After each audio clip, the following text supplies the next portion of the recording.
parábolas y creo que se han dado cuenta de la gran dimensión que ha habido a través que hemos ido desmenuzando esta parábola tan pequeña que es la semilla de mostaza.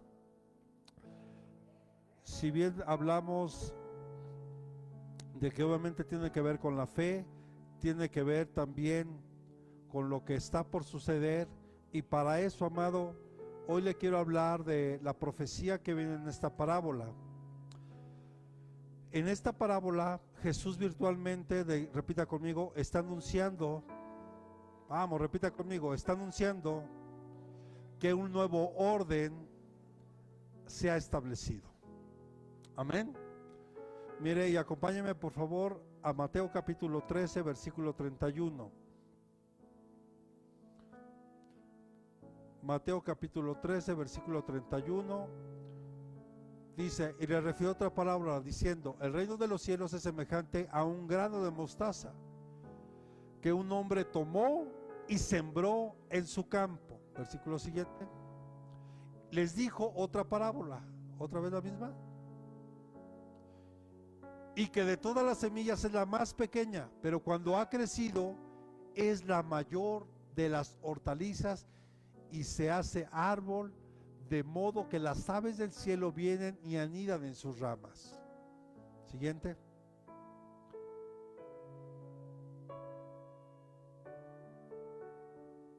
¿A poco es el...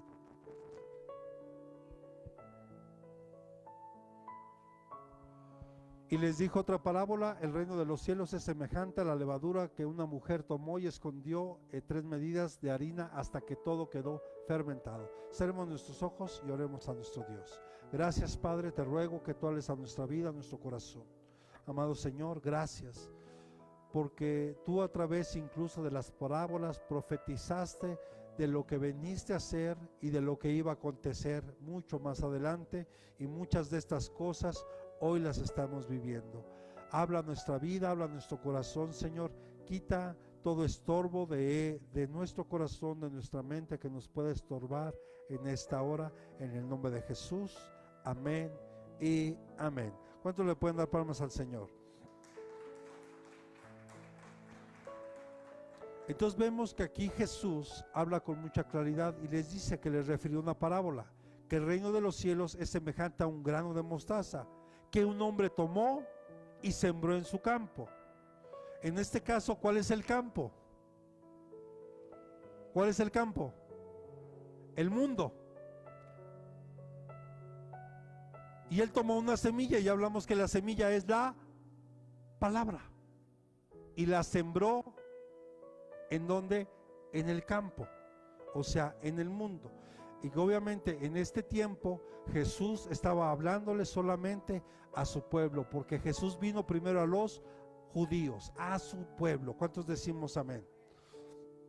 Bien, entonces vemos que Jesús quería mostrar a sus seguidores que un proceso ya había empezado. Repita conmigo, un proceso ya ha empezado, porque el reino de Dios, repita conmigo, el reino de Dios ya está entre nosotros. Esa semilla es cuando tú y yo recibimos a Jesús. Esa semilla que ha sido sembrada, esa semilla que es una semilla de grandeza, que ha sido sembrada en nuestro corazón. Y como hemos estado explicando esta parábola, vemos que los grandes proyectos que hay empiezan siempre con algo pequeño. Los inicios son pequeños. No sé si alguien conozca un poquito, no sé si alguien ha escuchado hablar de los Rockefeller. ¿No? Tal vez alguien sí, tal vez alguien no. Los inicios de los Rockefeller, que actualmente en Estados Unidos, eso no sale. Usted ve que la revista Forbes, por ejemplo, habla de los hombres más ricos del mundo. Algunos hablan de Elon Musk, otros de George Bezos, el dueño de Amazon, el dueño ya de Twitter, de Tesla, etcétera, etcétera. Pero hay muchos otros hombres que son mucho más poderosos, pero no aparecen ahí. Y uno de ellos son los Rockefeller. que son dueños de todo el petróleo, sobre todo y principalmente en Estados Unidos y en gran parte del mundo. Pero alguna vez todos esos grandes hombres, grandes empresarios, como aquí en México, podríamos hablar un poquito de Carlos Slim. ¿Cómo empezó Carlos Slim? Algunos dicen que él vendía telas. Después tuvo la oportunidad de comprar Telmex, que se convirtió, y de ahí empezó su fortuna. Y usted sabe hoy día que es, por lo menos en México, uno de los hombres más apoderados o con muchos recursos aquí. Pero todos los inicios, repita conmigo, son pequeños. Pero Jesús aquí estaba enseñándonos, o nos está recordando, que el reino de Dios ya está entre nosotros. Le estaba diciendo a sus discípulos que el reino de Dios ya había llegado a ellos. Y ya hablamos hace 8 días que muchos de ellos esperaban que ese reino fuera un reino terrenal. Pero Jesús estaba hablando, repita conmigo, un reino espiritual. Que pareciera que hoy que este reino es menospreciado por mucha gente, pero llegará un tiempo, un momento, porque la Biblia así lo enseña en Apocalipsis, será un reino poderoso, será un reino que se establecerá en este mundo haciendo un nuevo cielo, una nueva tierra, un nuevo orden que Jesús empezó hace más de 2000 años. ¿Cuántos podemos decir amén a eso? Entonces vemos que la semilla estaba plantada y Jesús estaba dejando muy claro que sus discípulos, repita conmigo, tenían que esperar. Tenemos que aprender a esperar.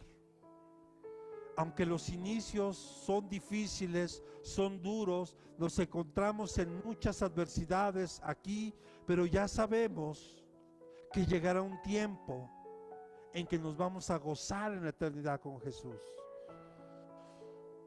A ver, hermano, yo quiero que usted reflexione en lo que le voy a decir ahorita y para que vayamos entrando ya en materia aquí. Cuando vemos que Dios con su mano poderosa libera a la nación de Israel de Egipto, ¿sí recuerda? Más de 400 años siendo esclavos en Egipto. Y un día Dios escuchó el clamor de su pueblo y para este tiempo Dios en 80 años estaba preparando, repita conmigo, a un Moisés. Porque tardó el Señor en preparar a Moisés 80 años, 40 años en casa de Faraón y 40 conmigo en el desierto. ¿Sí recuerda? ¿Sí vamos bien? Ok.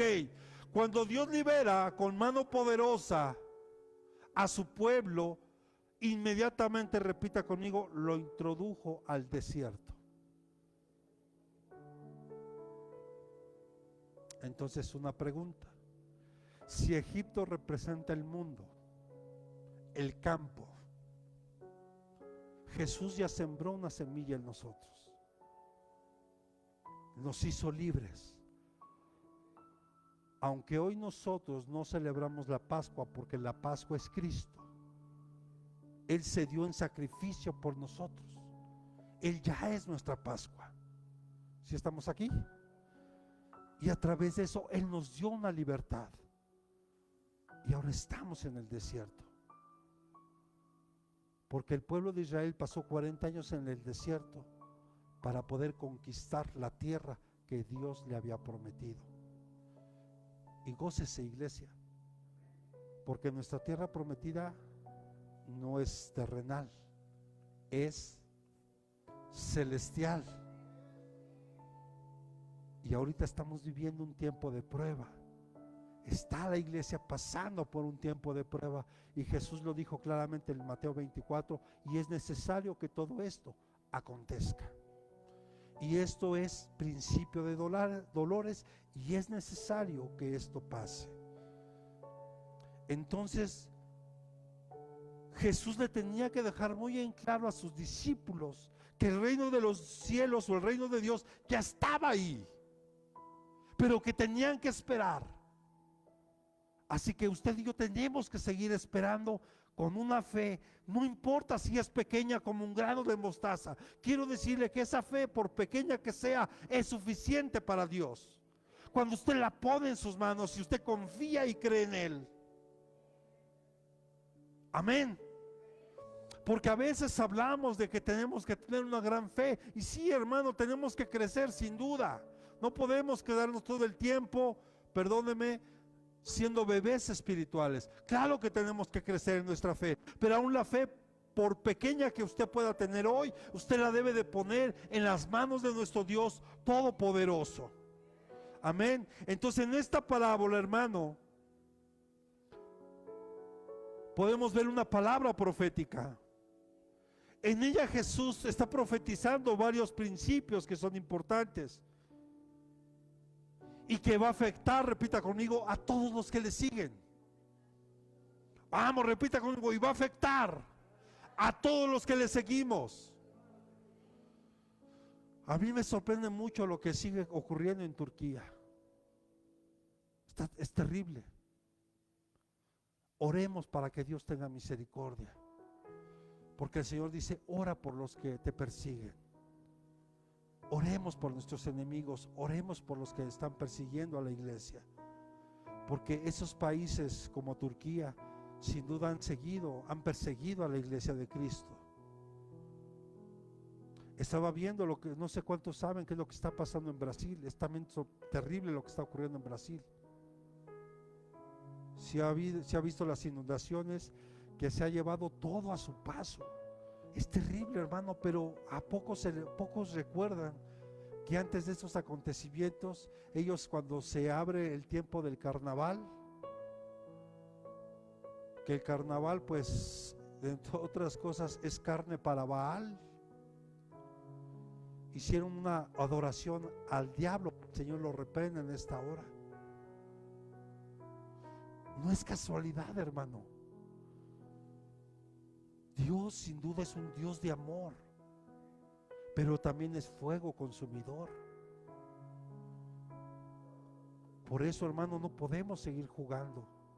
Es tiempo de que la iglesia tiene que tomar y darse cuenta que vienen tiempos como los que hoy estamos viviendo, donde hay una gran confusión, donde Jesús ya lo había profetizado. Ten cuidado de aquellos, de los falsos maestros, de los falsos profetas. ¿Por qué cree que le dejé Juan 16 en el discipulado, que hiciera, que leyera el capítulo y que estudiara? Ya se le olvidó a la hermana Ana, ya hasta lo mandé al grupo y hasta contestó amén. Juan capítulo 10, que habla de aquellos pastores que son asalariados.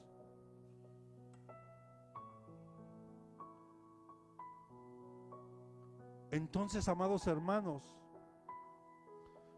Jesús está profetizando que va a haber cosas y principios que nos van a afectar a nosotros que hemos decidido seguirlo.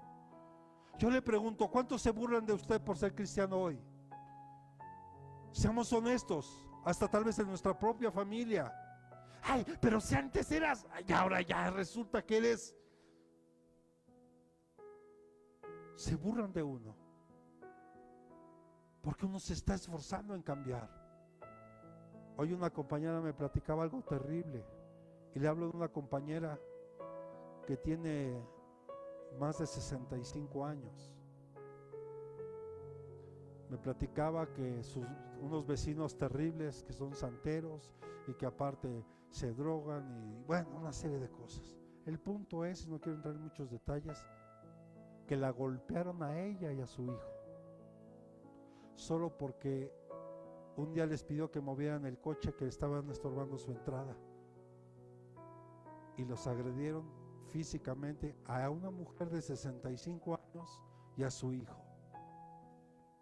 Estamos viviendo tiempos donde hay mucha violencia, donde mucha gente te va a querer confundir, donde va a ser tal vez tu fe probada. Y quiero que me acompañen, por favor, en Mateo capítulo 16, versículo 24. Vamos a ver qué dice aquí. Y no tiene mucho que también predicamos algo de esto.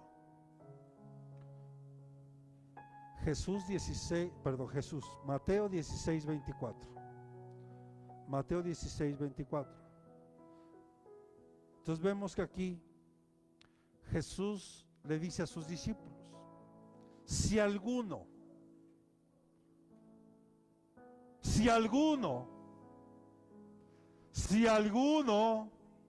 quiere venir en pos de mí, niéguese a sí mismo, tome su cruz y sígame. Y sé que estos versículos tal vez ya los hemos escuchado, los hemos leído, tal vez los hemos estudiado. Pero cuando Jesús estaba usando esta figura a sus seguidores de toma tu cruz y sígueme, los discípulos sabían perfectamente a qué se estaba refiriendo Jesús. Porque a nosotros no, hermano. Porque no olvidemos que en aquel tiempo gobernaba Roma, y Roma crucificaba a la gente, a los ladrones, a la gente que hacía cosas malas, pero también empezaron a crucificar a los cristianos de aquel tiempo, a los seguidores de Jesús. Por eso cuando Jesús les dijo: el que quiera venir en pos de mí, niéguese a sí mismo, tome su cruz y sígame. Por eso cuando Jesús, si usted recuerda, cuando Jesús iba cargando la cruz, nadie le quería ayudar. Porque aquel que tomaba la cruz, ya desde ese momento se convertía en un malhechor. Era una vergüenza. Y la cruz, repita conmigo, la cruz representa sacrificio. Por eso te tienes que negar a ti mismo. Tienes que negarte a ti en esta hora. Porque los romanos usaban la crucifixión como algo común en la ejecución. Cuando los criminales eran condenados, tenían que llevar su cruz por las calles rumbo al sitio donde se cumplía la sentencia. Entonces repita conmigo: seguir a Jesús, por lo tanto, implica una entrega verdadera, con riesgo de muerte. Y no hay posibilidad de retroceder.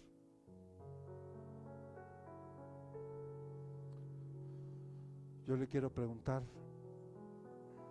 tal vez lo mismo que Jesús hizo con sus discípulos. Y Pedro fue el primero que respondió: Señor, si es necesario, yo doy mi vida por ti. Mire, porque si yo le preguntara hoy: ¿está dispuesto a dar la vida por Jesús? A ver, no se escuchó. ¿Alguien de los que está aquí está dispuesto a dar su vida por Jesús? ¿Qué tal que Dios nos diga: te vas a ir a Egipto, te vas a ir a Turquía, te vas a ir a Irak, a Irán, a China, a Corea del Norte? Mire, decimos ahorita amén, hermano. Pero yo aquí ya le he explicado, en esos países es más fácil que usted venga cargando un cuerno de chivo y lo dejen pasar sin problemas, a que usted traiga una Biblia. Ahí usted no puede andar con una Biblia por la calle. No es como aquí, hermano, que tenemos la oportunidad. ¿Y sabe cuántos hermanos hoy, en pleno siglo XXI,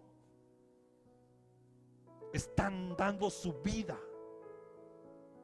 por Jesús?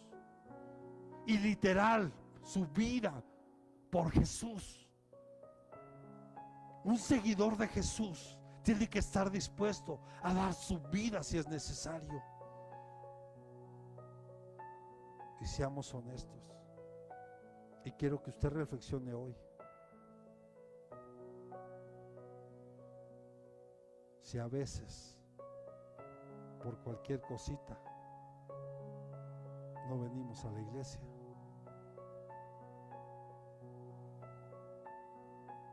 Seguir a Jesús pone en riesgo nuestra vida. Aquí mismo en México. Y aunque eso no salga en las noticias y aunque no haya salido, en algunos estados como Chiapas, Oaxaca, son desplazados muchos hermanos por ser cristianos, por ya no participar en las famosas fiestas patronales, porque ya no se emborrachan, porque ya no se endeudan, porque los caciques que hay son los únicos que salen beneficiados con este tipo de festividad.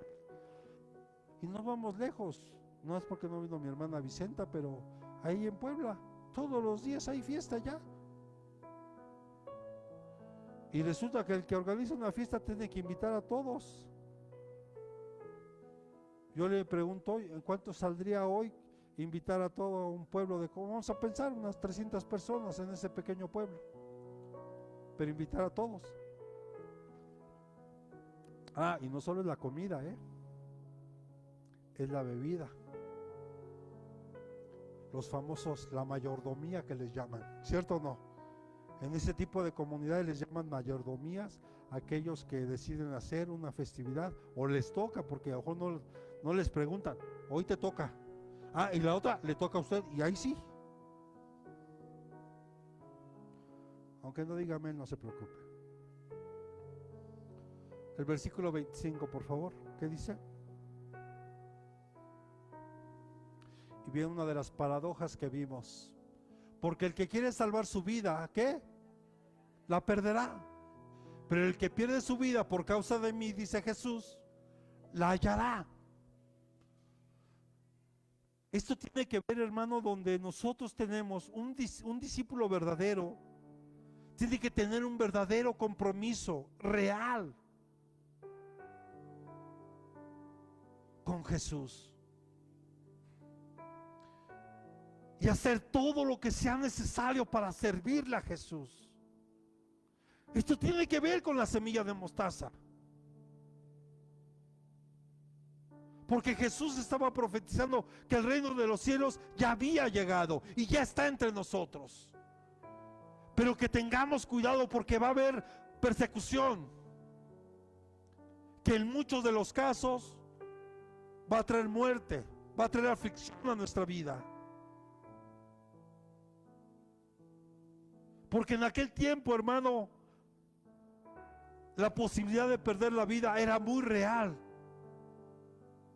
tanto para los discípulos como para Jesús. Y la muestra está que usted y yo conocemos lo que pasó. Lo mandaron crucificar. ¿Por qué?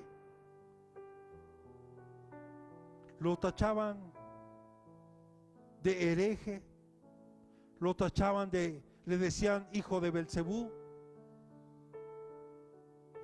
No reconocieron a Jesús, lo rechazaron. Y en aquel tiempo era real. Y cuando vemos un poquito la historia de la iglesia, muchos de los discípulos murieron crucificados. Esteban murió apedreado por blasfemo, según ellos. Y Esteban está marcado ahí en la historia como el primer mártir de la iglesia. O sea, en aquel tiempo era tan real que la vida de una persona estuviera en peligro. Y quiero decirle que va a llegar un tiempo donde eso va a ser así. Y no solo en estos países de Asia, sino en todo el mundo. Si hoy usted supiera todo lo que se está organizando desde la ONU,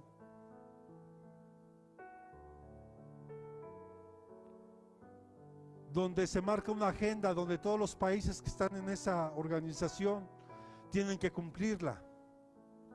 Y dentro de eso quiero decirle que la iglesia del Señor, la iglesia evangélica, se convierte en un enemigo, porque resulta que nosotros estamos en contra de muchas ideologías que ellos están manejando. Y no quiero entrar en detalles porque eso ya lo he explicado aquí. Ya dimos algunas estadísticas, por ejemplo, solamente para reforzar esto que estoy hablando hoy. Para nadie es un secreto la aprobación del aborto. Para nadie es un secreto los matrimonios igualitarios. Es una agenda que ya está ahí. Hoy a nuestros hijos en los colegios les quieren imponer, les quieren enseñar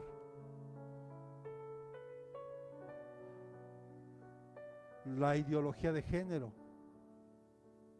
Y nosotros como padres tenemos que estar muy atentos y enseñarle a nuestros hijos. Esos principios solo son de nosotros como padres para ellos. Entonces Jesús todo eso ya lo estaba advirtiendo. Entonces si nosotros estamos a favor de la familia, a favor de la vida, te conviertes en un enemigo. ¿Sí estamos comprendiendo?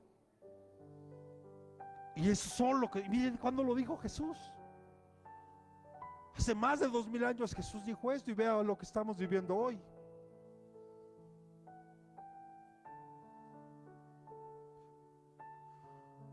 Si uno trata de librar su vida física de la muerte, no pasando por dolor o por la incomodidad,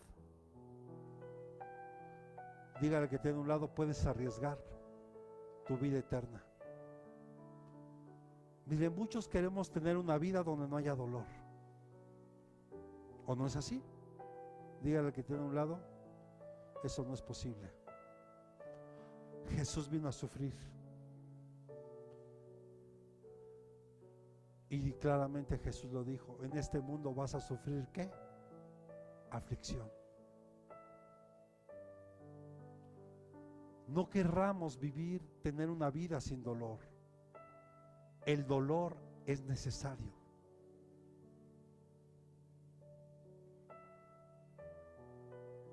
Si yo le preguntara hoy, ¿a quién le gusta sufrir? ¿A nadie? ¿No? ¿No le gusta sufrir?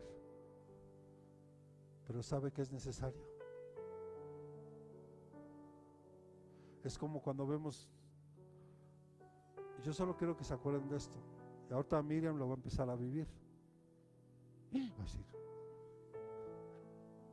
cuando nuestros hijos empiezan a crecer por las noches,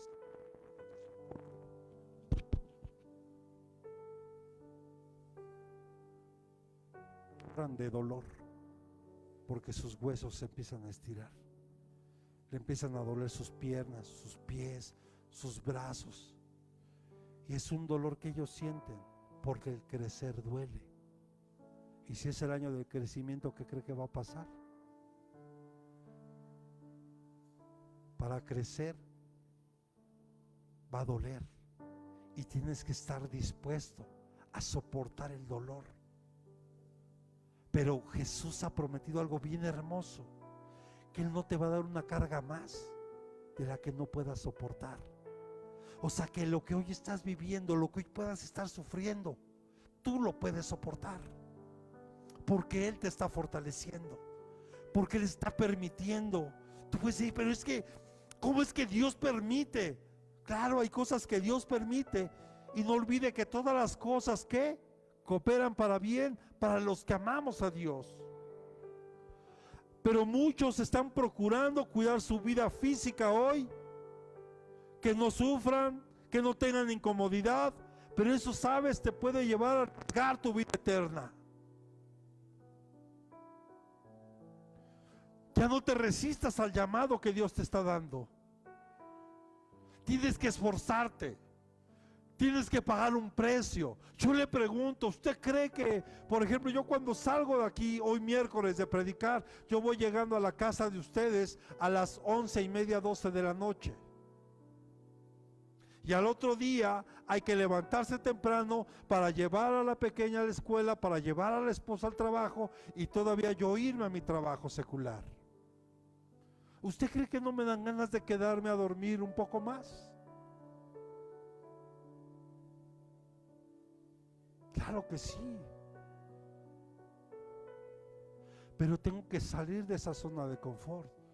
Y aquí no le estoy hablando de lo demás que yo tengo que hacer, aparte de estudiar, aparte de orar, aparte de muchas otras actividades personales que yo tengo que hacer. Yo a veces tengo que llegar de trabajar y me pongo a estudiar. Y yo le pregunto, ¿cuántos a veces llegamos de trabajar y queremos llegar a descansar? ¿Cierto o no? Pero sabe, a veces no hay tiempo para eso. Ya habrá un tiempo para eso. Hoy no es el tiempo. Si tú te proteges del dolor, vas a empezar a morir en lo espiritual. Nuestra vida tiene que estar enfocada en sí misma. Y si está enfocada en ti misma, puedes perder tu propósito. Si te enfocas solo en ti, en ti, en ti y solo en ti, vas a perder el propósito que Dios tiene contigo. Si está aquí, Dios tiene un plan, un propósito con cada uno de los que estamos hoy aquí. Pero en cambio, hermano, cuando das tu vida en servicio a Cristo, empiezas a descubrir el verdadero propósito que hay en tu vida. Le digo una cosa, yo cuando era joven, tal vez tu edad, hijo, sin conocer de Cristo, yo recuerdo que pasaba muchas noches pensando en lo absurdo que era la vida para mí en ese tiempo. Porque uno llegaba, yo iba a trabajar, bueno, al principio yo me levantaba siempre me he levantado temprano, 5 de la mañana me iba al gimnasio. En el gimnasio estaba una hora y media. De ahí me iba a trabajar. Terminaba de trabajar a la 1 de la tarde, 1:30, córrete a bañar, comer y a la escuela. De la escuela llegaba y a hacer tareas, estudiar. 12, 1 de la mañana. Pero de repente el fin de semana, que había un poco más de tiempo, te quedabas pensando, ¿y luego qué sigue? ¿Por qué estoy aquí? ¿Cuál es la razón de estar? Porque en la escuela te enseñan, naces, creces, te desarrollas, te reproduces y fin de la historia. ¡Wow! Pues qué interesante. Pero ¿cuál es el verdadero propósito? Servirle a Cristo, conocer a Dios, que veas que en Él hay un sentido en tu vida. Mire, hace rato que estábamos acá, yo le daba gracias a Dios y decía, gloria a Dios por Anaí, porque toca la batería. Gloria a Dios por mi esposa, porque ella también canta. Y gloria a Dios porque yo no canto, porque si no se van todos. Gracias a Dios que yo soy predicador de la palabra y no cantante. Adorador sí, pero no cantante. Y entonces te empiezas a dar cuenta cómo Dios permite que, aunque sea algo sencillo, yo puedo tocar la guitarra, alguien puede tocar la batería, otro puede cantar, otro puede ayudarnos, a auxiliarnos en la computadora, con el audio, otros con los pequeños. Y es una bendición cuando encuentras tu propósito. Y tu propósito es servirle a Cristo. Otros puedo ver cómo se les facilita ir y predicar la palabra en la calle, compartirle a otros, y otros, y ahí nada más están pegaditos, pero, y nada más ven, y la otra hermana habla hasta por, no sabes por dónde, y dices, wow. Pero qué hermoso es ver cuando eso se mueve, porque hay un propósito. Dios no hace nada al azar, todo tiene un propósito. Pero aprende a dar tu vida en servicio a Cristo y entenderás tu verdadero propósito.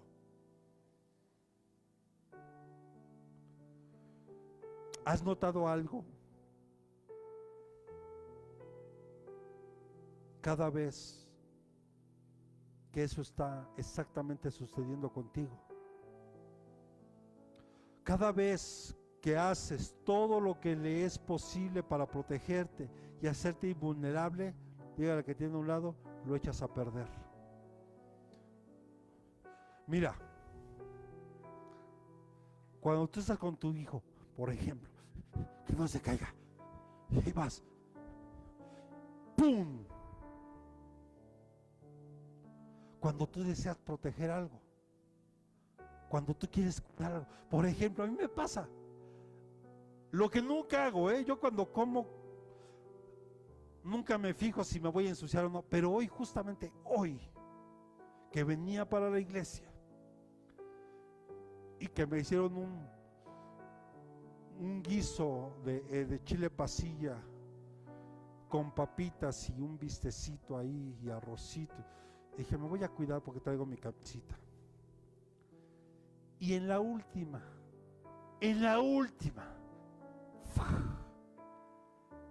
cuando más te cuidas, lo echas a perder. ¿No le ha pasado? ¿Cierto o no? ¿O nada más le ha pasado? Me ha pasado a mí. Yo creo que a todos, ¿verdad? O sea, en otras palabras, hermano, cuando tú tratas de tomar algo en tus propias manos, nunca resulta. Pero cuando todo esto lo pones en las manos de Dios, va a resultar. Cuando tú pones algo en las manos de nuestro Dios, vas a resultar todo bien. Entonces dígale que tiene a un lado, ¿ya oíste? Dígale, ya oíste. Tienes que perder tu vida. Dígale, ya no ames esta vida. No ames este cuerpo, sí cuídalo, porque es templo y morada del Espíritu Santo, pero no lo ames más allá de eso. Hay quienes no se quieren hacer viejitos y van a que se les estiren y se estiran tanto que ya ni se parecen. Qué hermoso es poder envejecer, ¿o no? No sé cómo lo ve usted, pero yo hoy le doy gracias a Dios. Digo, ya me salió otra arruguita por aquí, gloria a Dios. A mí, yo sí le doy gracias a Dios por eso. Hoy que me permite Dios apoyar a muchas personitas de la tercera edad en donde estoy trabajando,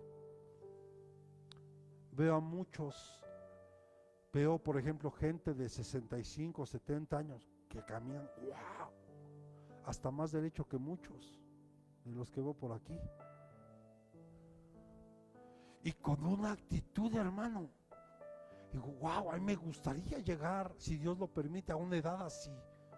Pero, ¿sabe? Se tiene uno que cuidar aquí. ¿Está de acuerdo? Pero bueno, para no salirme del tema, tenemos que perder nuestra vida aquí y entregársela a Dios para que Él nos pueda dar una vida en abundancia. Es la semilla de mostaza, es sembrada. Esa semilla tiene que morir para que dé paso a un árbol grande, fuerte, que sirva para que las aves aniden en ese lugar. ¿Cuántos decimos amén?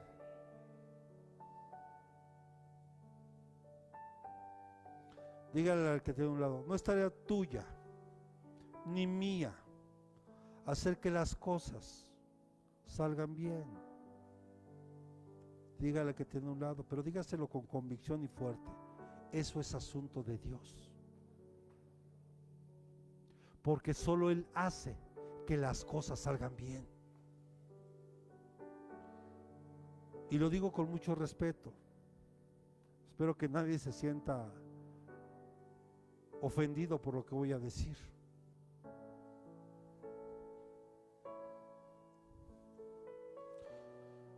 El día que iban a operar a mi madre, usted lo sabe, ya tiene un año de eso, y le agradezco, por cierto, le reitero las gracias por las oraciones que usted hizo por mi mamá hace un año, que pasó a quirófano un 14 de febrero para quitarle un tumor de 5 kilos de su estómago.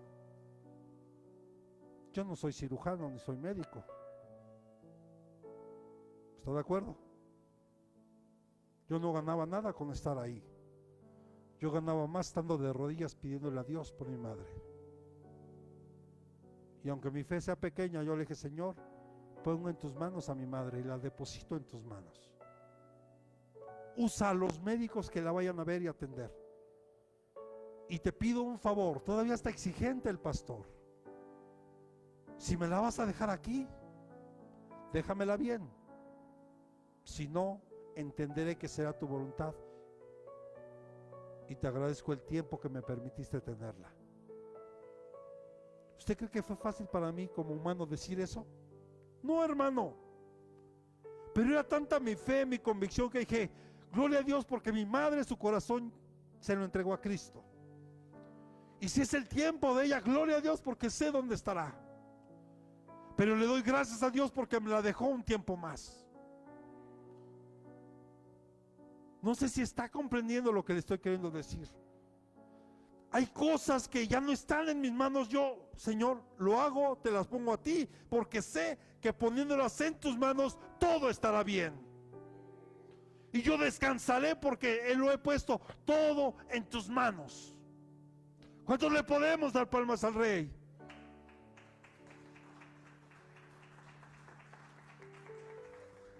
Dígale al que tiene a un lado: ya comprendiste. Ya no eches a perder las cosas. Ya deja que Dios obre. Deja que Dios tome el control. Deja que Dios haga su voluntad en tu vida y en tu familia. Tal vez tu familia hoy no quiere, no te preocupes, tú confía. Dobla rodilla. Tal vez alguien esté en el hospital, dobla tu rodilla por él. Los médicos pueden decir algo, pero Dios tiene control. Solamente confía. Confía. Ahora tal vez ya no está aquí. Gózate porque ya le entregó su vida a Cristo. Y confía. Porque yo no puedo decir si lo hizo de corazón, no lo hizo. No, esa parte no me toca a mí. Lo que sí sé es que yo ya sembré. Y por fe creo que ya está. Y ahora yo estoy aquí. Yo tengo un propósito. El propósito del grano de la mostaza, de la semilla, es que crezca y sea un árbol. Pero para eso tiene que morir. Tenemos que morir a nosotros mismos. El que quiera venir en pos de mí, que niéguese a sí mismo. O sea, muere a ti, muere a tu viejo hombre, muere a tus sueños, muere a todo eso, entrégaselo a Dios, si es su voluntad. Mire, lo más triste que puedo ver yo es cuando hay gente, aunque sea profesionista. ¿Cuántos de repente vamos al sector salud y vemos a médicos amargados? Un médico así, diciéndome que tengo que bajar de peso. El comal le dijo a la olla. En cambio, usted ve a un médico esforzándose en tener y dándote ejemplo. Oh, wow, claro que sí. Pero sabe, médicos, muchos de ellos amargados porque los obligaron a estudiar. Porque el padre obligó a los hijos a hacer lo que ellos no pudieron ser. Tú ve, entrégale a Dios lo que quieres estudiar algo. Dile: Señor, a mí me gustaría estudiar esto. Te lo entrego en tus manos y que se haga tu voluntad. Y yo me gozaré. Y perdóneme si yo le digo algo hoy que a lo mejor le pueda ofender. Pero a mí, ¿de qué me sirve que seas profesionista?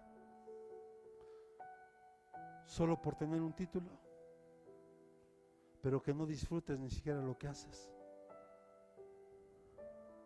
En cambio, cuando llego al colegio de mi hija, porque somos los primeros que llegamos, veo a la señora que hace la limpieza del colegio y sale desde tempranito a regar, a barrer, a limpiar.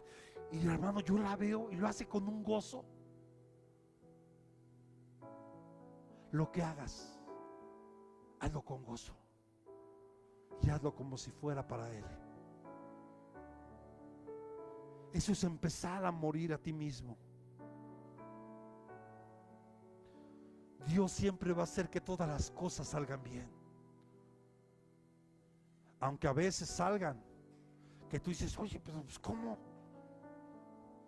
Yo me acuerdo, perdóneme que ponga este ejemplo, mire, yo recuerdo que cuando empezaba a conocer de Cristo, tenía semanas, hermano, semanas de haber conocido a Cristo. Recuerdo que acababa de conseguir un trabajo que tanto necesitaba, pero estaba a punto de perderlo porque no estaba una motocicleta para ese trabajo. Entonces una hermanita, la que me llevó a conocer de Cristo, me dice, vamos a orar por una moto. Le dije, ay, está bien, hermana, vamos a orar. No sé cómo, pero la hermana yo creo que oró con más fe que yo. Empezamos a orar por una moto. Y de repente me hablan mis jefes. Escuche, no llevaba ni un mes trabajando. Y me dicen, oye, Manuel, pues ya tenemos una moto para ti. Y le digo, ¿en serio? Sí, está nuevecita. Ya la pagamos y tú no la vas pagando, ¿cómo ves? Pues excelente. Y cuando me entregan la moto, hermano, la veo y dije, yo esperaba una deportiva, de menos una, si no una Harley, por lo menos una Cajiva, una Ducati. No es cierto, no, ya de menos, dije una 500, ya de menos, ¿no? No, hermano, me traen una motito de 125 centímetros cúbicos. Y la verdad, le digo una cosa, bien mal agradecido, me puse hasta triste. Oye, nunca me di cuenta la misericordia y la bondad de Dios. Una moto nueva. ¿Para qué quería una 500 si no le iba a poder ni mantener? Ni la gasolina. Dios siempre te va a dar lo que tú necesitas, no lo que tú quieres. ¿Se escuchó? Lo vuelvo a repetir. Dios siempre te va a dar lo que necesitas, no lo que quieres.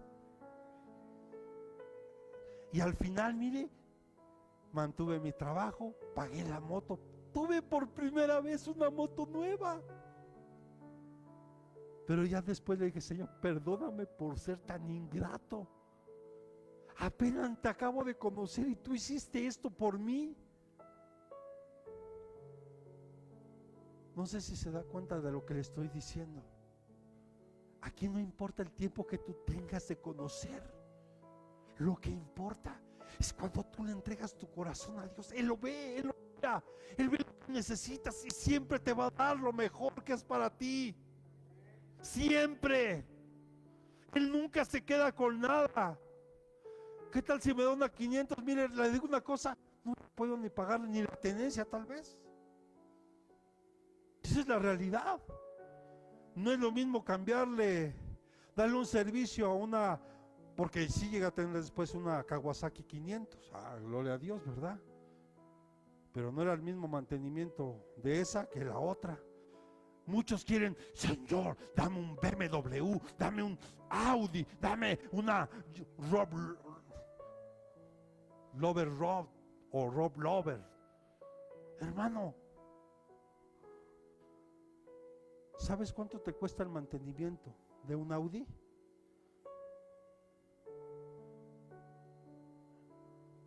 No se compara al mantenimiento de un Vento o de un Aveo. Pero quieres un Audi, aunque no tengas ni para la tenencia, aunque no comas tú ni tu familia, pero bueno, ya tienes coche. Gloria a Dios. Cuando me llegó mi cochecito, mire, yo me gocé, dije, gracias, Señor, me lo diste y sin pagarlo, gloria a Dios. Y ya lo tengo en la casa, entonces ni lo pago. Ya ahorita ya está pagado, claro. Pero no sé si me estoy dando a entender, hermano. Mira, cuando estamos en situaciones que se han convertido en un desastre, nuestra tendencia humana, ¿qué es? A ver qué puedo hacer yo. Le digo una cosa y no se ofende. ¿Me permite que se lo diga y no se ofende? Porque cuando ves que todo es un caos, ¿qué quieres hacer? Yo lo voy a resolver, yo lo hago. No, hermano, le digo una cosa y no se ofende. Hágase a un ladito, deje que Dios obre. O sea, no le estorbemos a Dios. No le estorbemos a Dios. Deja que Dios trabaje contigo, con tus hijos, con tus padres, con tu familia. Deja que Dios trabaje. Cuando tú veas un caos, un desastre, no quieras resolverlo. Pon en las manos de Dios la situación y lo que esté en tus manos hazlo, lo que no, mejor hazte a un ladito y deja que Dios haga la obra. Yo voy a convencer a mis hermanos, a mi familia, no, hermano, pero el Espíritu Santo sí. Entonces, ¿qué hago? Me hago un ladito, doy testimonio, no hablo más hasta que ellos me pregunten, porque siempre preguntan. Oye, ¿y cómo le haces? Oye, pero si tú ganas tan poquito, ¿cómo le haces? Es Él. Es Él. Siempre es Él. Tengo una casa, gracias a Él. Tengo un coche, gracias a Él. Tengo una familia, gracias a Él. Tengo un ministerio, gracias a Él. Si yo lo hubiera querido hacer, hermano, yo lo he hecho a perder todo. Yo lo he hecho a perder todo. Así somos los seres humanos. Y para muestra, me permite dar un ejemplo. Este planeta donde estamos, ¿no dice la Biblia en Génesis que todo lo que Dios ¿qué? Es bueno? ¿No? ¿Cierto o no? El planeta Tierra no está más cerca del Sol, porque si estuviéramos más cerca del Sol no aguantaríamos el calor. Pero tampoco está más lejos, porque si no el frío no lo aguantaríamos. Estamos en el tiempo y en el lugar y en el espacio correcto. Todo está perfectamente diseñado por Dios, pero nosotros ya echamos a perder el lugar donde vivimos. Por ambiciones, por envidias, por guerras sin sentido, por la simple ambición de querer más y querer ser más poderoso del mundo y quererlo gobernar. Y el único que creo que quiere gobernar el mundo desde hace mucho tiempo, creo que sabemos quién es. Pero un día vendrá el sol de justicia, el amado y el deseado de las naciones, y establecerá su reino para siempre. Así que, hermano, cuando tú veas un caos, un desastre, deja que Dios obre. Es como cuando tal vez tú eres malentendido por algo que dijiste o hiciste, y hasta hay algo que se dice, ¿verdad? No hagas cosas que. Y a veces tú quieres como que arreglar el asunto, pero en lugar de arreglarlo lo empeoras. Entonces mejor lo dejas así. Ya llegará el momento en que tal vez se pueda, pero cierto no, te malentendieron o tú hiciste algo que pareció no tan bueno y después lo quieres arreglar y salió peor. Entonces no, hermano, mejor deja que Dios obre. Deja que Dios trabaje. Él es un Dios justo. Y Él siempre va a hacer algo que sea lo mejor para nosotros. Acompáñenme a 2 de Corintios capítulo 13, verso 4. Ya les dije que no me iba a alcanzar el tiempo. Y ustedes son responsables, Segunda de Corintios 13:4 dice: porque ciertamente Él fue crucificado. ¿Por qué? Por debilidad. Pero vive por el poder de Dios. Así también nosotros somos débiles en Él. Sin embargo, viviremos con Él por el poder de Dios para con vosotros. Wow, pareciera un juego de palabras, una gran paradoja, hermano, pero en nuestra debilidad Él nos va a fortalecer siempre. Él se hizo pobre para enriquecernos. Él se hizo maldición para bendecirnos. Él tuvo que ser humillado para que nosotros fuéramos exaltados gracias a Él. O sea, amado, en su debilidad Jesús rehusó hacer todo esfuerzo por quedar bien. No sé si estamos comprendiendo. Mire, hermano, Jesús, si Él hubiera deseado, Él tenía todo el poder y la autoridad cuando quisieron arrestarlo y pedir el apoyo de una legión de ángeles, y acaba con todos.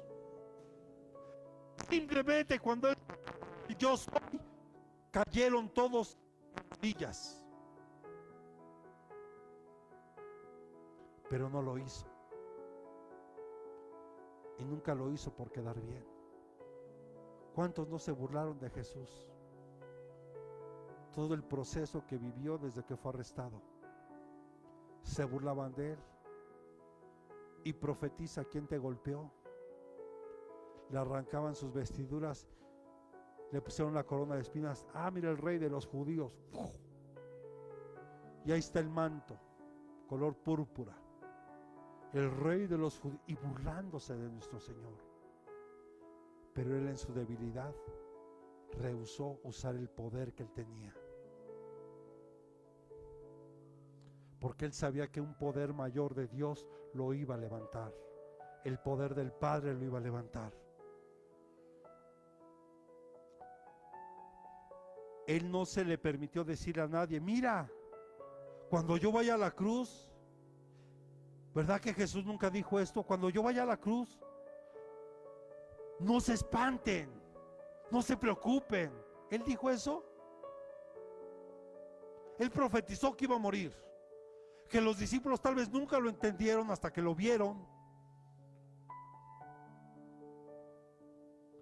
Y no pudo mirar hacia abajo y decir a María Magdalena, que lloraba con lágrimas: no te preocupes, María, esto es para la salvación del mundo. ¿Le dijo eso a María Magdalena?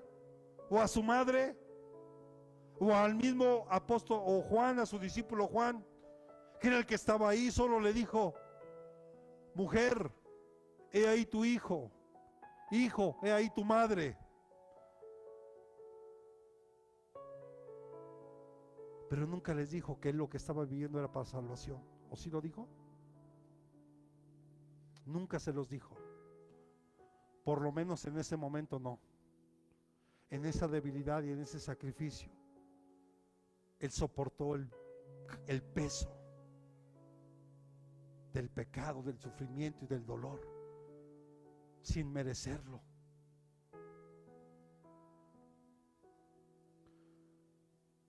Él tenía que permitir incluso que lo malentendieran. Por eso Él dijo: el que pierda su vida la encontrará. En otras palabras, Dios te está diciendo: déjame a mí todo, yo me voy a encargar. Tú haz la parte que te toca. Confía, cree, esfuérzate.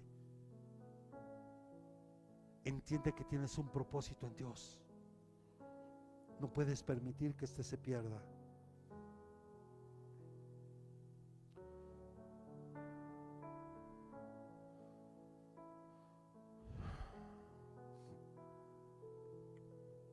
Va a brillar un día el sol de justicia.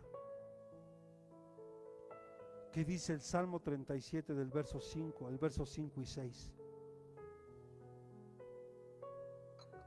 ¿Qué es lo que tenemos que hacer? Salmo 37, versículos 5 y 6. Dice, encomienda al Señor tu camino. Confía en Él, que Él actuará. Hará resplandecer tu justicia como la luz y tu derecho como el mediodía. Si te malentendieron por algo, solo dile, Señor, yo confío en ti. Y Él se va a encargar.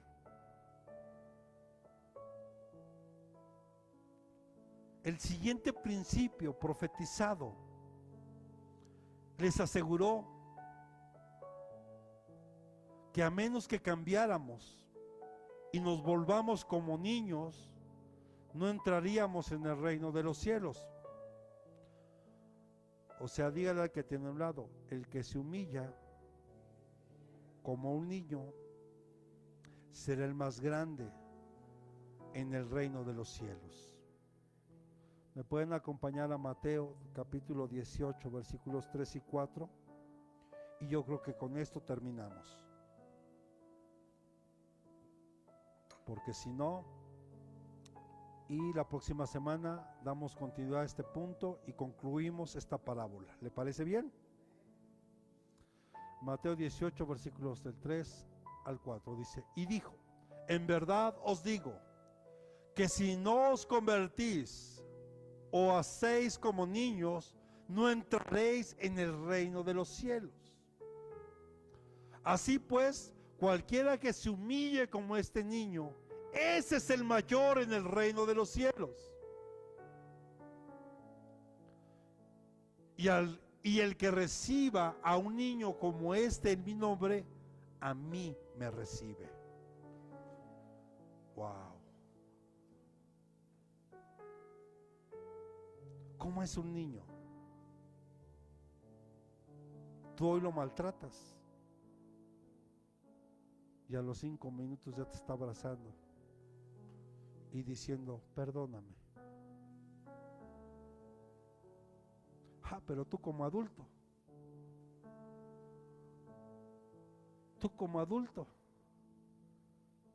te hacen algo y pueden pasar semanas, meses, años y nunca jamás te reconcilias. Entonces no estás humillándote como un niño, porque esta semilla de mostaza, y me estoy adelantando a estos puntos, también tiene que ver con el perdón.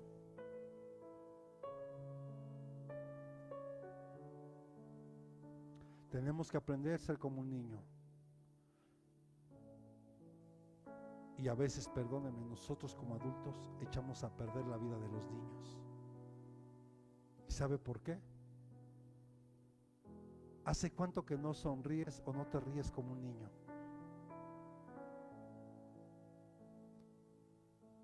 ¿Hace cuánto que dejaste de pensar como niño? Es más, a muchos de los que estamos aquí ya hasta se nos olvidó. Y quieres que el niño te entienda a ti, por favor. Tú tienes que entender a ese niño porque tú ya pasaste ese proceso. Aunque a algunos pareciera que sí, se atoraron ahí. No se volteen a ver a nosotros porque ya los vi. Y ahorita les voy a jalar las orejas a todos. Es lo bueno de que no seamos tantos. El pastor se da cuenta de todo. Ahora entiende lo importante que es. Aprendamos a ser como niños. Humillémonos como es un niño. Yo le he dado este ejemplo burdo. Si ahorita yo agarro a lo mejor a mi hija ya no tanto, pero a lo mejor agarro a Mateo, o hasta el mismo Eric todavía, y le digo, hijo, le doy un billete de 100 pesos y le voy a decir, hijo, vas a la tienda y te traes todo el pan Bimbo que encuentres y lo pagas con esto. ¿Sabe el qué haría en su inocencia? Lo va a hacer. Aunque cuando le pasen la cuenta va a decir, no le va a alcanzar, y nosotros como adultos ya lo sabemos. Pero usted va a decir, ay, pastor, pues obvio. ¿En qué momento perdiste tu inocencia?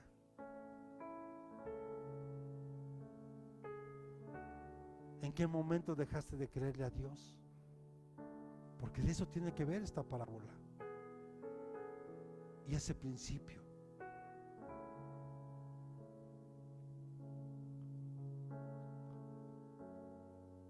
Porque el que no se humilla como un niño no va a poder entrar al reino de los cielos. Eso Jesús te lo explicó a Nicodemo y Nicodemo nunca lo entendió, siendo un maestro de la ley.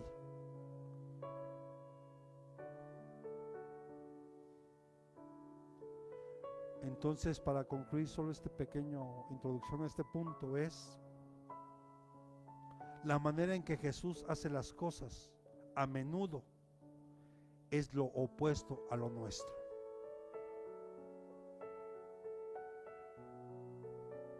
Así de simple. Si te malentendieron, déjalo así. Dios en su momento sacará todo a la luz. No trates de arreglar las cosas por tu cuenta. Deja que lo haga.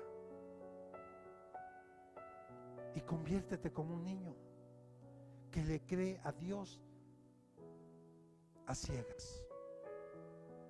Porque la fe es ciega. Solo cree. Y deja que esa semilla que ya fue sembrada en ti crezca, se desarrolle y dé fruto. Jesús escogió a pescadores y a cobradores de impuestos como sus discípulos, para que nadie pudiera pensar que algo grande iba a suceder. ¿Usted qué cree que pensaban los demás cuando Jesús empezó a escoger a pescadores y a cobradores de impuestos? ¿A poco pensaban ellos en ese tiempo lo que iba a ocurrir? Claro que no. Porque de lo más vil, de lo más menospreciado de esta vida, el Señor ha escogido para avergonzar a los sabios de este tiempo. Hoy cuando vemos que empieza una iglesia, los miembros ponen en la junta, a veces de creyentes, aquellos que sobresalen. Mire, y me gozo, y con esto termino ya, se lo prometo. Yo me acuerdo de Jerónimo. A Jerónimo le decían: dile al pastor que no. Si nada más sabes decir sí y no. Si ni sabes hablar. Y hoy, ¿quién diría cómo Dios lo está levantando? Y lo que le falta. Pero ¿sabe qué es lo que ha visto Dios? Y muchas veces se ha referido a este hombre como un hombre fiel a él y a esta casa. Y yo no necesito que él me diga nada, con sus hechos, y lo aclaro como muchos de ustedes, sin que me lo digan, podemos darnos cuenta que aman a Dios, que son fieles a Él y que han sido fieles a esta casa. Y yo solo los exhorto en el Señor, los animo para que lo sigan haciendo. Y que ustedes se den cuenta que de lo más pequeño y de lo más insignificante va a salir algo grande. Porque desde que Jesús escogió a pescadores y cobradores de impuestos, Él estaba llamando a personas de quienes uno pensaría que nunca serían gran cosa. Así que aquí le dejamos, hermano, y reflexionen en esto hoy.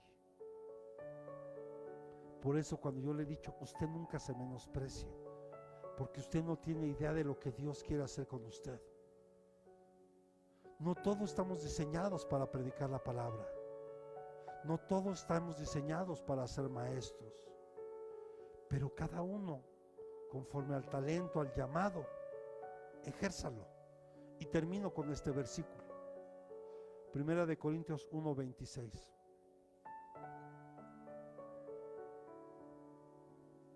Primera de Corintios 1:26. Dice: pues considerar, hermanos, vuestro llamamiento. No hubo muchos sabios conforme a la carne, ni muchos poderosos, ni muchos nobles. Y cuando Pablo hablaba de esta sabiduría humana, no estaba hablando ni se oponía al intelecto de las personas o de la educación, sino a la falsa independencia con respecto a Dios. Que nuestra sabiduría no nos haga independientes de Dios, sino que nosotros aprendamos a depender de Dios. Porque esto, si no, nos va a llevar a una autosuficiencia. Ve a la gente que se siente más sabia, a los científicos, la gran mayoría de ellos se sienten autosuficientes. Y para mi esposa y Miriam, que son enfermeras, ellas saben perfectamente que los cirujanos se sienten dioses. Y tenemos que ser dependientes de Dios. Por eso Dios rechaza la sabiduría humana a causa de su orgullo y de la autoglorificación. Tenemos nosotros que aprender a depender de Dios.